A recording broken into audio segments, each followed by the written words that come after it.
மிண்டல் ஆயிட்டானா? எதுக்கு அட்டையை தேடிக்கிறியான்? டேய் மலையில இப்படி வச்சுக்கிட்டே போறக்கா, அதுக்கு தான் ரெயின் கோட் இருக்குல்ல. அது இல்லடா, என் முதுக போடுறா.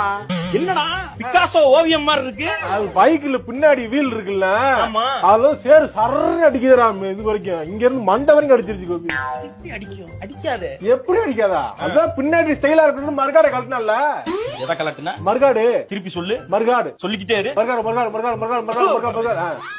அது மர்காடு இல்லடா, அது மட்டு காடு. மட்டு காடா? மட்டு அடிக்காம இருக்கிறதுக்காக பின்னாடி போடக்கூடிய கார்டு. அத கலட்டி விட்டு ஃபேஷன் ஓட்டினா அது அடிக்கத்தான் செய்யும். உன்னை அடிச்சா பரவாயில்லடா, பின்னாடி வண்டி ஓட்டிட்டு இருக்க மூஞ்சில எல்லாம் அடிக்கும்டா. அடிச்சானே, அடிச்சுட்டு தான் ரெண்டு பேரும் என்ன வந்து சப்பு சப்புன்னு அடிச்சுதானே சரி அட்டை எடுக்கலாம்னு வந்தா.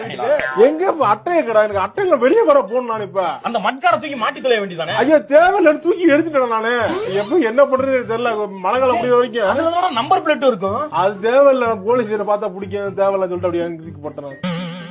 அட்டை கூட பரிச்சட்டை பார்த்து வச்சிருக்கேன். அந்த அங்க இருக்கு, போய் எடுத்துக்க போ. அட்டா டே நல்லா KTM R15 நல்ல பைக்கா வாங்குறாங்க. மட்காட கலட்டி விட்டு பெரிய டிராக்ல ஓட்ட போற வெண்ண மாதிரி வெயிட்ட ரெடியூஸ் பண்ணி ஓட்டுறாங்க. அதான் இவங்களுக்கு எல்லாம் எத்தனை அஜித் குமார் வந்தாலும் நீங்க திருந்த மாட்டீங்களா? திருத்த முடியாது.